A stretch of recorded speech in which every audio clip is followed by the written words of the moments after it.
Real business owners telling real stories and experiences. Welcome to the show. All right, so time for another podcast. We have a great guest here, another one of my long-term successful business owners, Debbie from Split Endz Salon here in Coral Springs, Florida. Say hi. Hi. All right. So just like kind of we did in the pregame here, tell me the story. I want to know where you started, how you got to where you're at. Give me the story behind Split Endz Salon. Okay, so I've been doing this for about 30 years. When I first got out of school, I wanted to do a business and then realized that was like silly because I had no idea what business was about. I actually left the business for 8 years to help my husband start his business, and we made it very successful. And my mom passed away, went into a huge depression, decided I hated his business and wanted to do my own. So I told him I wanted to buy a salon, and my friend was selling this one, so I bought it. So why the salon business? Because I knew hair, and I liked hair, and I like what I do, and doing hair makes people happy. So what gives you the most enjoyment about doing hair? The most enjoyment is the transformation. Like, sometimes it's like, you get to do a trim, but sometimes you get to do something really different. And it's really nice when you get to see the reaction, and the people are so happy with their difference, you know. Do you remember something in the very beginning that gave you that feeling that you were like, I know that this is the business for me? From when I first started, or when you were first doing it and you were like maybe studying and wondering like, did I do, like, was this the right decision? And something happened and you were like, oh yeah, this is for me. Even before you maybe helped out with your husband's business, and something that stuck in the back of your mind knowing that you wanted to do this. Honestly, I was cutting hair as soon as I could. I cut every Barbie I had, every baby doll I had, to the point I was restricted from touching dolls. I got bought dolls and told I wasn't allowed to touch them. And then I started cutting my mom's hair. And you ever butcher anything? Oh, sure. Of course. We all make mistakes. We all have bad days. It happens. You try really hard not to. Who'd you do it to? My mother. Honestly, when I was in school, she wouldn't let me cut her hair, which was really weird because when I wasn't in school, she would let me. And I was almost at the end of school, and I said, let me cut your hair, because she was going to this guy, and he was a great guy. I worked with him. Mm-hmm. And I said, let me cut your hair. And she said, oh, all right. And I said, Mom, do you keep these as a point, or does he cut them off, or what does he do with them? And she said, oh, I don't know. And I was like, cut them off. So she had no point. She looked like a man. She was so mad. I was like, oops. So. But you learned that was, so you didn't do that to her again. No, I never did that again. Yeah. Did she let you cut your hair? Did she let you cut her hair after that? Oh, yes. Every Christmas it was, where's your scissors? Like, yeah. Really, Mom? So it became a tradition for you. Yeah. Yeah. Yeah, I cut my parents' hair all the time. Yeah. When they were alive. So yeah. Nice. Yeah. And so when did you buy this business? 2011, May. May 2011. So 7 years ago. And what I want to know is, why did you want to be in the business and not just be a stylist? Because you could have just went and worked anywhere, built up a little book, maybe rented a chair, but you wanted to own a salon.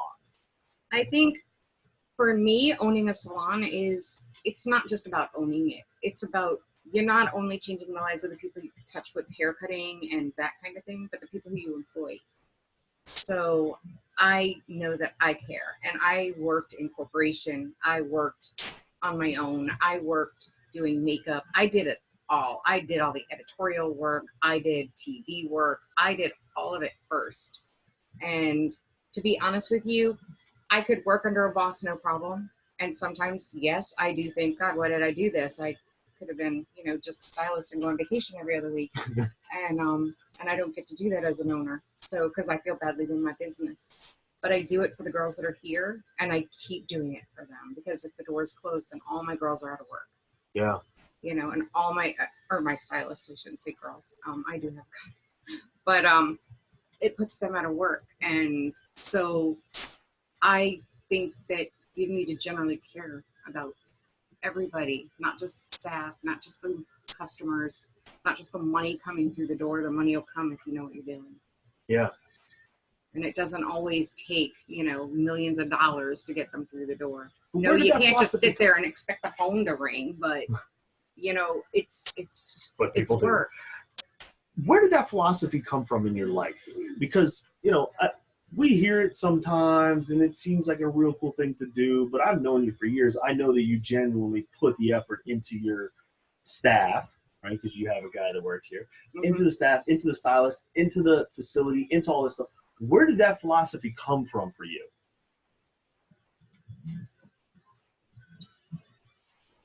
Because I never wanted to be told to do something that my boss wasn't willing to do. And I worked in Motorola for 17 and a half years, and it was massive corporate. And I had a boss who didn't care, didn't know, didn't understand the job, had no clue what she was doing. So she's giving adults gold stars. Adults don't want no damn gold star. What are they supposed to do with it? So you approach this from you had an experience and you had a bad experience, and really the philosophy was, I don't ever want to do that to anybody else. And so every decision you make is you remember what that felt like and how it operated, and you just won't make that decision and force that on somebody else. Now, at the same time, you're not a jellyfish where somebody can just roll on you and staff can't roll on you. You have standards and expectations from them. But it also is, hey, I know that it makes you better in this industry, so that's why I do it. Exactly.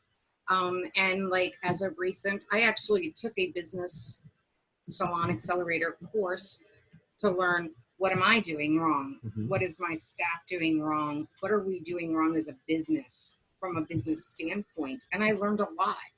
And what I did was I incorporated my stylist and my staff into the business that I learned, so we're going to sit down and we're going to do a code of ethics.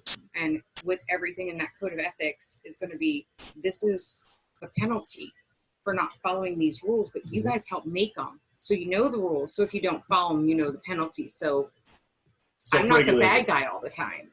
So what was the name of the Salon Accelerator course? You can give them a shout out. It's free. I don't care. Do you remember the name? I know the guy's name is Jason Everett, okay. And I think it's called Salon Accelerator. All actually, it was basically he was the business end, and then there was another guy who was a salon end. Yeah, and they just talk about how to do social media, when to do social media, and that all the stuff that's important, and making sure that the consultations are correct, because it's so important in this business and a lot of people don't even bother with them. But I think what makes that, and kudos to you for actually stepping outside and knowing that you want to evolve your business and learning from places on how to.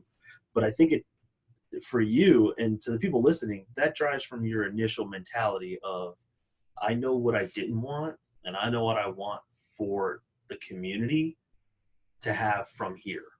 Yeah. And I think that that's how you base your decisions. That's what makes it successful, right? Yeah. Well, I think everybody learns something new every single day from somebody. Yeah. So if you're not learning, you don't belong in a business. So. Well, I've shared with you some stories of things that I've seen and heard, and I've seen businesses that struggle. I've seen businesses that succeed. I've seen businesses that I can't figure out how in the world they succeed. Happens. So what's the hardest part of this business for you? The hardest part is, I would say, keeping stylists and employees. I mean, honestly, you hire 3, 4, 6, you get maybe 1 or 2 that stay. Yeah. And that's probably the hardest part. But is it because so unlike other industries, to be a stylist, you have to go through school. Yes. So the images that you see don't reflect the hard work that go into what it takes to be a stylist. Right. A lot of people don't see the nasty fingers, and I'm telling you, stylists have nasty fingers at the end of days. It's crazy because they're touching color, and you can't get that stuff out because you're sticking the hair. Yep. And they don't see the instances like your mom where you chop off the wrong part and somebody yells at you, right? Or washing 100 customers' hair so that you could get the right feel for it. People the don't pain see. in your back, the Oh, my cost of gosh. your equipment. Nobody Right? realizes they pick up your $300, $500, $600 scissors, and you're all like, Yeah. and they're like, these are cool, and you're like, please don't drop them, please don't drop them, please don't drop them. That was They one of the don't most realize. fascinating things for me learning about the business. Was I was at the premiere show and was right next to somebody selling scissors. I was like, those look really cool. I was like, how much are those? $700. I'm gonna put those right down. Yeah. So Yeah. true. But you paid how much? You have to Yeah. pay how much? Yeah. And it's just constant. So do you think that stylists churn that fast because they go through school, they get a little glimpse, but once they actually hop into a salon, they can't start doing the big, fancy, fun things right away, and that causes them to get a bad taste in their mouth? No. What do you think it is? I don't Why think do they that's last? it. I think in this industry, I mean, you need to work with your girls or your staff because, and we do. So if there's something they don't know or they can't do, let me know. We'll do it. We'll work on mannequins. I have mannequin heads all over the salon, and we'll do training, and we'll do whatever it takes, and we'll go to trainings together, and we'll go to the hair show, and we'll do whatever it takes to get you comfortable doing what you need to do so that you feel more comfortable with your business choice. You know, I don't want them to leave the industry, and they generally don't. A lot of times, the schools are telling these students that they can go out there and be editorials and they can do movies. Work for magazines. And it's Yeah. not true. Mhm. You have to have a background. You have to know what you're doing, and you have to have a connection. This is, I mean, it's not Hollywood, but it's still, you need a connection to get Yeah. into. I know because I did that into the business. Yeah. So, and I know how you have to have a connection to get in, and that connection had a connection, and it just flows. But you don't just walk out of school and be like, I'm going to do magazine work, and I'm good. And they're all doing free portfolios or giving away their work to try and get business. And you don't give away your work. You can't eat. You have to get paid. Like, it's important. Building your portfolio, do that getting paid.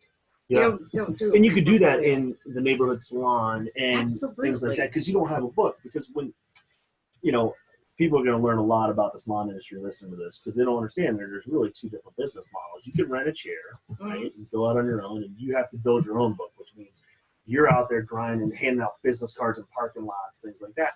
Or you can work in a salon where an owner will take on that, but there's two different compensation plans. Right? So you can build your portfolio by just asking customers to take pictures, right? And you can do that here while learning, while building your book, while doing those things, and be in a safe, comfortable learning environment.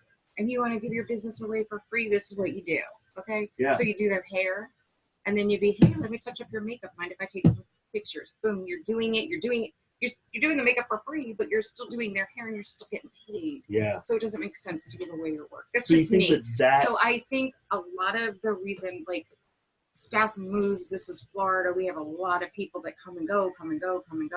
So, like, one of my staff moved back home. One of my staff couldn't find a babysitter, so she had to stay home and with the kids for the summer. And I'm like, okay.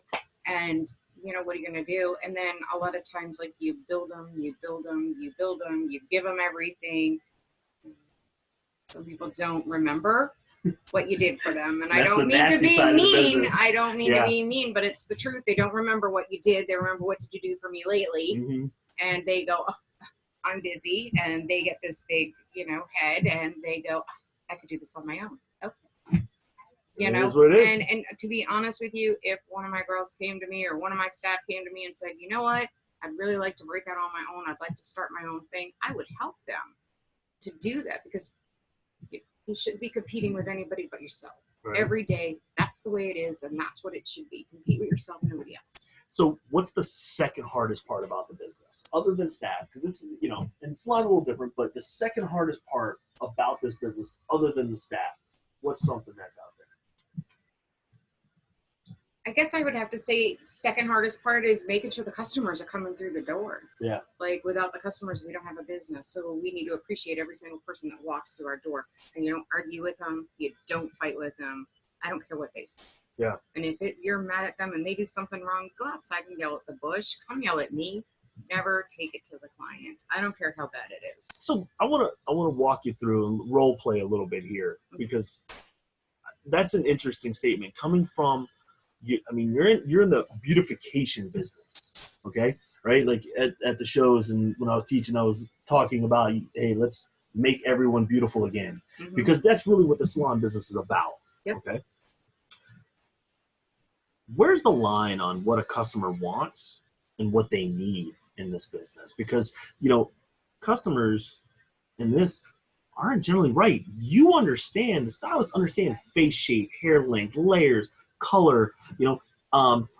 Not everybody's built for that ash tone stuff that costs like $700 every 2 weeks. That's not for everybody. Some people aren't meant to be blonde, and I know that beauty's in the eye of the beholder, but where's that line for you guys? Okay, for us, that's the consultation. Yeah. So you sit down, you ask them what they want, why they want it. Because what you're doing with the consultation is you're actually getting out of them what's going on in their head. Because somebody could tell me I want to be a blonde, and what shade of blonde? Like, you can show me a picture all day long, but what you don't understand is 9 times out of 10, those pictures are filtered. So that color isn't realistic. White is so unrealistic. Can it happen? Yes, certain people can be white, but they're not starting from a level 4. They don't have like dark hair. Yeah. So you mean I'm not going to look like Brad Pitt with my receding hairline and bald spot in the back? Exactly. Like you have to, you have to. And so you listen to what they have to say. You continue to question them right around until you get to, so do you think this is really going to work for you? Are you willing to maintain it this much? Are you understanding the prices that it's going to cost you to maintain it? Because if you don't, then they walk out of here with this expectation of something. And we will absolutely 100%. My biggest thing is under promise, over deliver. Yeah. So during the consultation, you'll actually take them through not only what the cut is going to look like, the color is going to look like, but that's an important part of the business is the maintenance. People, you see there's places popping up left and right that sell some good stuff, some junk, but it's a multi-billion-dollar business in hair care, and men is a growing part of that. But for women, they don't understand that they're going to have to not only invest the hundreds of dollars into that visit, but also hundreds of dollars into the maintenance side of it. And are you going to blow dry it? Because if you're not, it's not going to look like it does if I blow dry it. Yeah. So are you going to blow dry your hair every day? Do you want to?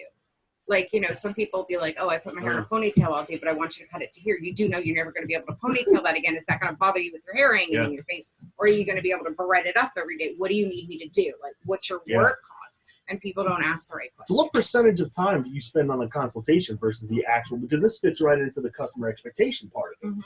It depends. So if it's a new client, it can take anywhere from 10 to 15 minutes if it's somebody already done. And that's another thing. Like, people don't think about, oh, just come on back, let's get you washed. They don't think about consulting the clients that they already have and that they've been doing. And then they wonder why they lose clients. And a lot of times you're losing clients because you're not ever sitting them down and being like, do you want anything different? Like, I had a lady, she sat down and been doing her hair for, years. And I said, so what are you thinking? You think you want to do anything different? Do you want to stay the same and do the same color? I ask every one of my clients, you still want to do the same color? Is color okay? What do you want to do? And she's like, I think I want to be a redhead. I'm like, let's try it. Let's go. Worst that can happen is you don't like it. We have to make it brown again tomorrow, next time. So have you ever walked away from a haircut? Like the consultation, you just realize that the customer there's no way to make them happy. That what they want isn't realistic, or they don't have the budget. Like, they want the $1,000 haircut for $50. Have you ever walked away and just said, listen, I don't think that we're the right spot for you? Absolutely, 100%. You come in here with the wrong expectation. Guts. You know what, though? If I've got a girl who's got, a level 4, let's just go level 4 because that's like pretty standard. Okay. It's dark. Nobody listens to know what a level 4 is. Okay, but a level 4 is like a dark brown. Okay, got and it. My dark brown wants to be white. Okay, here's the deal. You're never going to get that your first try. I mean, if you do, your hair's burning off, it's dry as heck, you're not going to be happy. Even if I get you to the right color, it's going to burn off. And you're going to need sessions. It's going to take time. And if you're not willing to put in the time, you're not willing to put in the money, I'm not willing to do your hair. And if I have a girl who comes in here, she's already been done, her hair is broken, but she doesn't care. She still wants a perm. I'm not here. You can go anywhere you want to. I'm not doing it. I won't touch it. You want more bleach? I'm not going to touch it. You want your hair to melt off in the sink? I'm still not going to touch it. I don't care if you tell me it's okay. Because it's you never don't okay. care, it's not okay. It's never okay. Yeah, and I have a client who I do all the time, and she's like, I want white streaks right here. I'm like, then you need to stop flattering your hair, and when you grow it, this much, and we can cut it, and it's all fresh, then we can do it. But right now, it's going to melt off in the sink, and I'm not willing. So, let's pivot a little bit into the business side of the salon. Mm-hmm. I want to hear maybe a story of when you were scared that you bought this 8 years ago, and you're like, I don't know if this thing's gonna make it. Okay. And then I want to know what it was and how you got through it. Okay, so in the very beginning, honestly, when I talked to the girl who sold it to me, she told me she was, in black. Yeah. Which absolutely was not true. Okay. They did actual book. They never did computer. They never switched over anything like that. And I had staff here that wasn't on the up and up, and she was paying way too much to all of her employees, so she wasn't making a profit at all. And for the first year I sat here and I just watched. And I watched who was doing what was going on in my business. And I was like, okay, this is why it's not working. And she was literally coming out of pocket every single month to cover her bills. And I didn't get into business to cover my bills that way. No. I don't care if I just break even and I don't have to, and I don't take $1. I don't want to come out of my pocket to pay for the business. So I was like, this isn't working. So I put on my good girl panties and I went out there and I advertised and I joined the chamber and I met all kinds of people and I got rid of the staff that wasn't helping the business, who were actually hurting the business. Yeah. Social media is a very, very scary thing because with the slice of the keyboard, you can get your business ruined. And I mean, I had these people's customers slaughtering my business on Facebook. I mean, thank God they were actually doing it under a post that would disappear. Yeah. And I blocked them all. And then they started like threats. It's like, that's probably the scariest part of this business is every time somebody quits, leaves, or gets fired, somehow they want to ruin your business. Really? And it doesn't matter what you've done for them. It doesn't matter if you fired them. It doesn't matter. So all right. So I got to tell you, customer, employee, whoever it was came after my business. Like, we're going mafia style here. You might not wake up tomorrow. That'll make me really like, you're taking away people's livelihoods when you do that. How did you weed through that? How did you get through that process? And how did you stay above the fray? Because I don't. Okay, so when it's a customer, and you know what, there's no business in the world that can make everybody happy, no matter how hard you try. Correct. I apologize for what happened to them because that's important. I try to not blame them for whatever's wrong or whatever their problem is with the situation. I take full responsibility for what's wrong. How they read into what I say is their business, and then I let it go. I don't continue on with a customer who's gone nuts and totally like, this off and the reservation. Yeah, totally. So when it was a whole thing with the business on Facebook, with the stylist's clients, I just flat out, I didn't apologize. I didn't do anything like that, but I did say to them, you know what, your stylist for 30 minutes. You have no clue who they are on a day-to-day basis. I've known these people for 10 years. And I've sat here and watched them for a year. You have no clue what they're doing. Mm-hmm.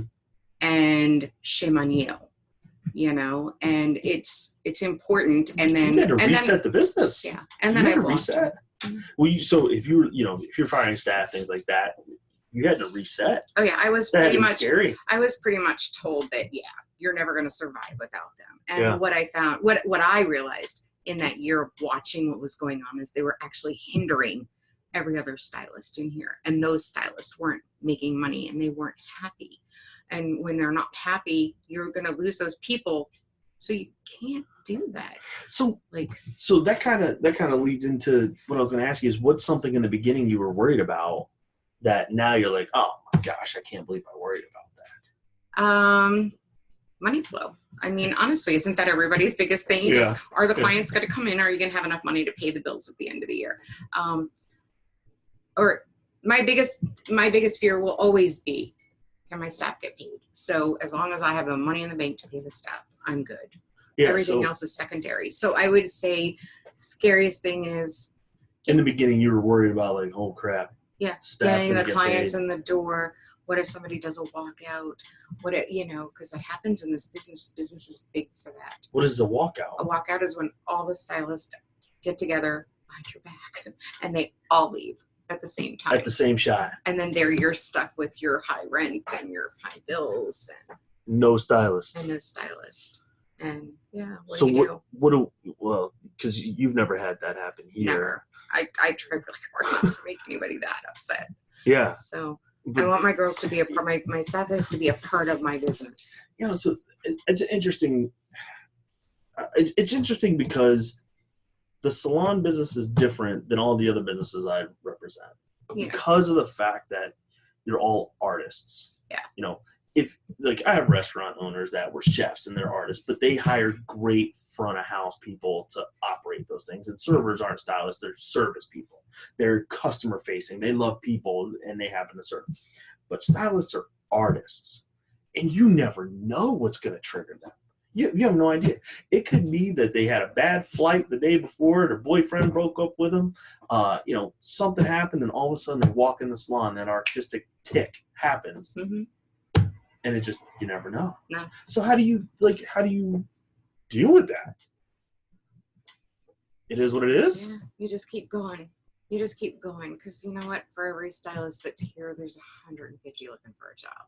But it's got to be in the back of your mind. It's always in the back of your mind. Yeah. You never want to lose anybody because you spent so much time building on it. It's basically every stylist is an investment. So tell me about, I want to hear a great story about a stylist. Like either, something kind of magical that happened here where, you either took a stylist to another level, they're doing well now, or a stylist because of what they learned here, their family is awesome. I want to hear like a cool story that just resonates with you, that you remember of something that this place has created.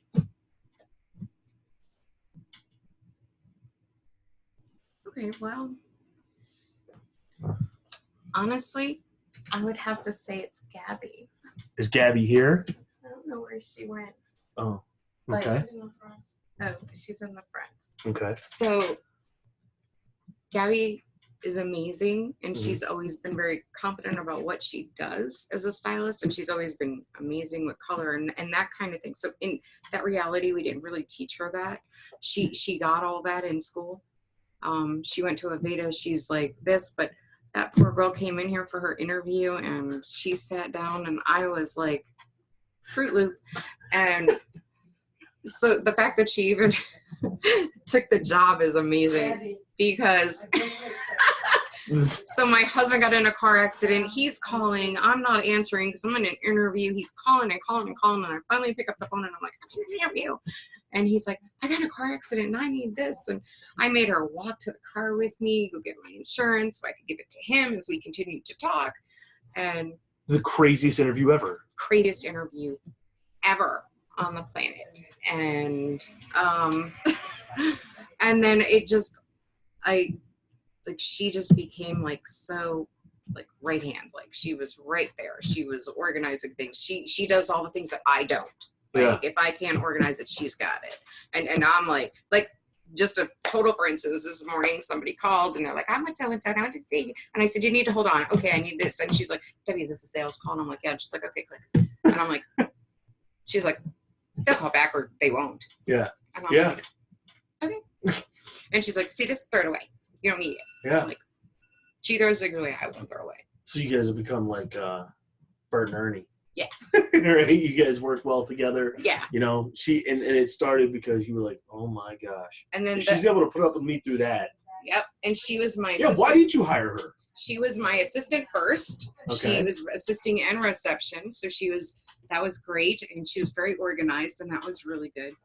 And she got a little nervous when it came time for her to go on the floor. Uh-huh. And what I do is I pay hourly, and then you only get so much time for hourly because I'm handing you customers, and then at some point I'm taking that hourly away. So that safety net is gone, and I would say that was the scariest moment in Gabby's career, and she panicked, but she flew, and she makes way more money than her hourly wage would ever pay her. So so because what it does is it actually kickstarts you as a stylist to actually do it. Yeah. And Gabby's competitive, so when you give her the challenge, she's like, all right, challenge accepted. Yeah. So all right, so what somebody's a stylist and they're working a salon and they want to own their own salon. What kind of advice would you give them? Don't say don't do it, because that's the most common thing. I wouldn't. What's some advice you would give to somebody that's starting off in the business as an owner? The first thing I would say is make sure it's what you want. Make sure you understand the fact that you're going to be working. Like, this isn't just walk in the door, customer's going to come in and you're going to make a fistful of money. Because I can tell you, there's a Facebook page called Hairdresser's Advice. And I watch all these stylists who are like, oh, the owner's taking all my money. The owner makes a fortune. And I'm sure this is in every single business. And I don't understand why in the hair business it tends to be more so that they think we're taking all of their money. But what people aren't realizing is, we're paying the rent. There's a lot more than just paying the rent and the electric and the water and the insurance and the fees and the city and there's behind this red curtain is a color room full of thousands of dollars of color. Yeah, plus all the product up that and I don't think they realize that they're not making a fortune. I've been in this business and I've been in this salon for 7 years, and I can tell you I could count on both my hands how many times I've taken an actual paycheck. Yeah. So I don't get paid. Everybody else gets a paycheck every week. I get tips. And whatever tips I make, that's my money. Yeah. And I mean, I'm fortunate. And could I take money? I probably could. But you put it back into the business. I like to keep it in the business. Mm-hmm. So I like to switch out, what's going to excite my girls. So you have to understand that that's going to be something that happens. Everybody gets into a rut. You need to bring them back out of that rut. You need to figure out how to get them motivated, because everybody gets complacent. So you need to figure out how to get rid of the complacency. What do we need to do? So, so we changed all our products. We're getting rid of the old and bringing in the new, and it's exciting. And then they're all like, oh, I sold something today. This is stuff you have to remember. This is part of your business. So you just need to make sure it's what you want. Don't think you're going to get rich. I'm not saying it can't happen. Mm. It could, but it's not a business where you're going to be like a multimillionaire overnight, ever. When you might make your money is when you get to sell your business, because you're making enough money to sell it for a decent price. Yeah. And then, so how hard is it to be a stylist and an owner? It's difficult because I'm fortunate. I have my son who works here, so he's got my back, and I got Gabby and she's got my back, and all my girls I have honest employees. I don't worry about anybody stealing, but it's something you need to watch, because not everybody's honest. I've been in this business a long time. I've seen it pretty much all. I've seen the crazy thievery that you wouldn't even think about, taking products from the back room and pouring it into their own bottle and then putting it on the shelf to sell to clients. Oh my, no, because now you're cheating the client. Yeah. Oh, but they won't know. No, they will know. They'll and it doesn't matter.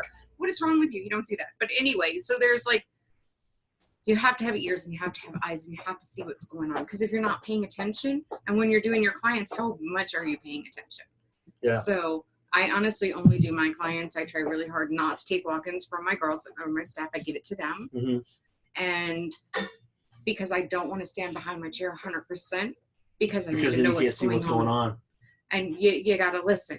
You got to listen. Because sometimes people are you don't want somebody to quit because they're mad about something you didn't even know what's going on. Yeah, you have to take that. You have to now take time away from your chair to invest in the business. You want to make sure your staff feels comfortable coming to you and telling you what's going on. So what's the next evolution for you, right? 5 years from now, or year from now, what's the next evolution for you here at Split Endz? Goals. I think you got to have goals. So what's a goal of yours? My goal is to have every station making a certain amount of money, and making sure that, again, to me, it's all about making sure your staff's happy. I don't care what business you're in. You use a lot of math behind that. Do you square footage to rent and all your expenses, and then based on, so you have spreadsheets and stuff that can tell you what each station does, things like that. Yeah, that's not typical of an artist. Yeah, trust me, I see this all the time. I'm lucky I'm a Capricorn. Yeah, it's in my blood. Yeah, it's in your blood. So Yeah. So somehow I got to use the artistic side of my brain, but I also got some snap. So right now, it's the next evolution for you is just another tier for the business because you know that impacts more people. Yeah, exactly. Awesome. It's just keeping up. Yeah. You know. Well, I really appreciate you taking the time. Hope you had fun. Yeah. Wasn't that bad, was it? No. No? All right, high five. What's the scariest part of this business? Doing a podcast. That's true. There you go.